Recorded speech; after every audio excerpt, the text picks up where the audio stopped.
Chrysanthemum. The day she was born was the happiest day in her parents' lives. She's perfect, said her mother. Absolutely, said her father. And she was. She was absolutely perfect.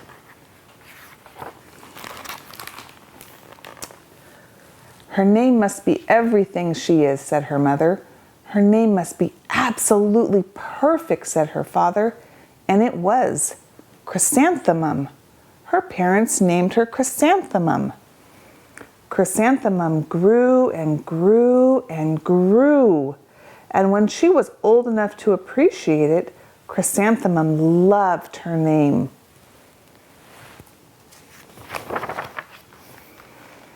She loved the way it sounded when her mother woke her up. She loved the way it sounded when her father called her for dinner. And she loved the way it sounded when she whispered it to herself in the bathroom mirror.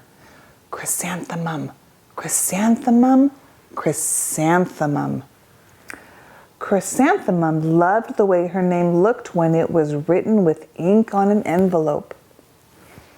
She loved the way it looked when it was written with icing on her birthday cake. And she loved the way it looked when she wrote it herself with her fat orange crayon.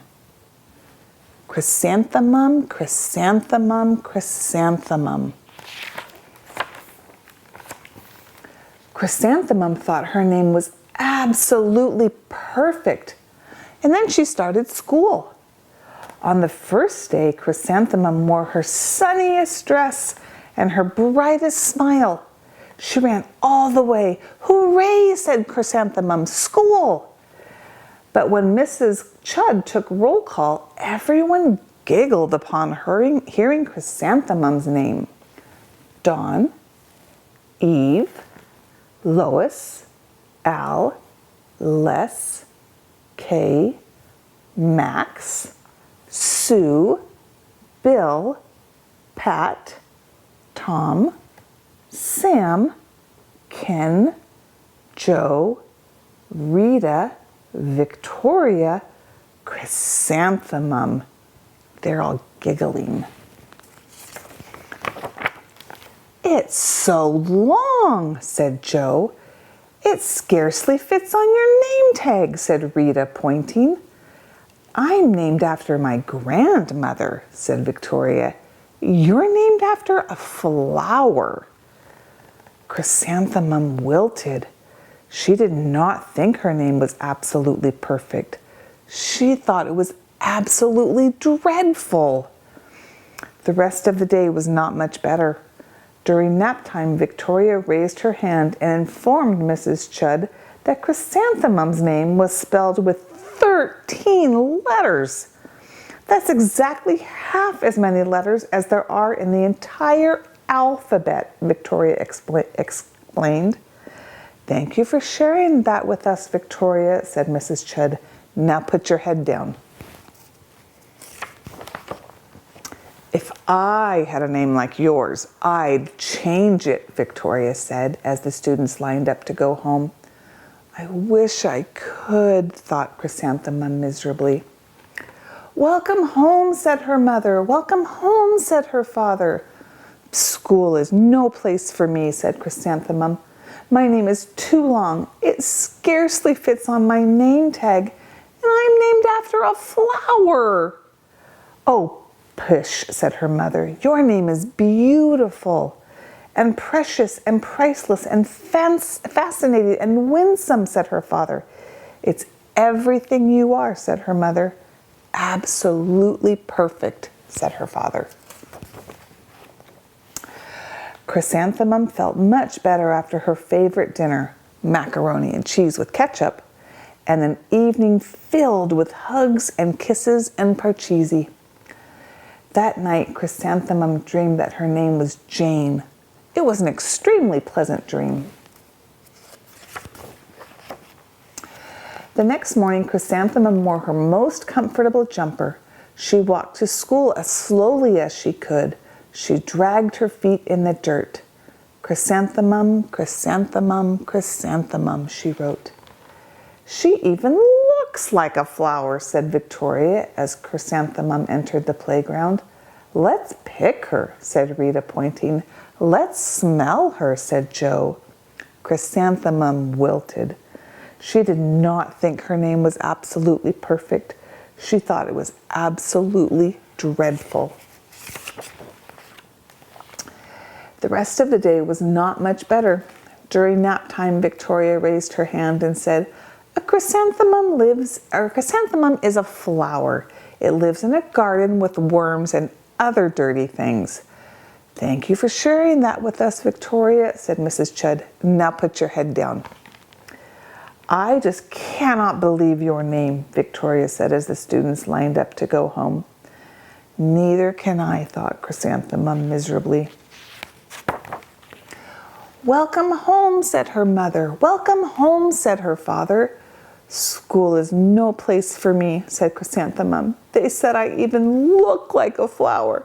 They pretended to pick me and smell me. Oh, pish, said her mother. They're just jealous. And envious and begrudging and discontented and jaundiced, said her father. Who wouldn't be jealous of a name like yours, said her mother. After all, it is absolutely perfect, said her father.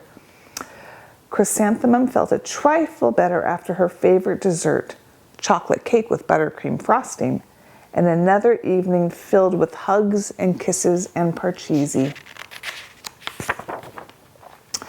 That night, Chrysanthemum dreamed that she really was a chrysanthemum. She sprouted leaves and petals. Victoria picked her and plucked the leaves and petals one by one until there was nothing left but a scrawny stem. It was the worst nightmare of Chrysanthemum's life. Chrysanthemum wore her outfit with 7 pockets the next morning. She loaded the pockets with her most prized possessions and her good luck charms. Chrysanthemum took the longest route possible to school. She stopped and stared at each and every flower. Chrysanthemum, chrysanthemum, chrysanthemum, the flowers seemed to say. That morning, the students were introduced to Mrs. Twinkle, the music teacher.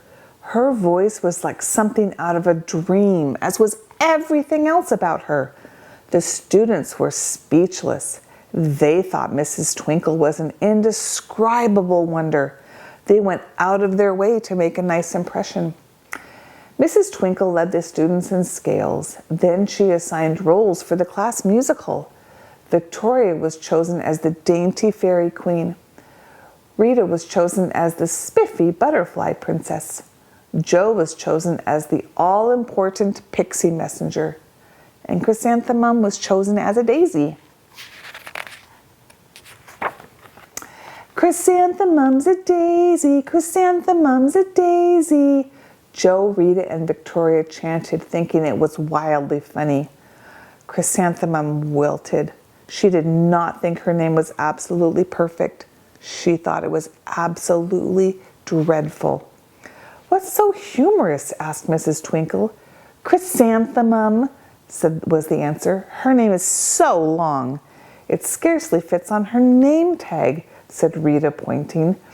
I'm named after my grandmother, said Victoria. She's named after a flower. My name is long, said Mrs. Twinkle. It is, said Joe. My name would scarcely fit on a name tag, said Mrs. Twinkle. It would, said Rita, pointing. And Mrs. Twinkle, I'm named after a flower too. You are, said Victoria. Yes, said Mrs. Twinkle. My name is Delphinium. Delphinium Twinkle.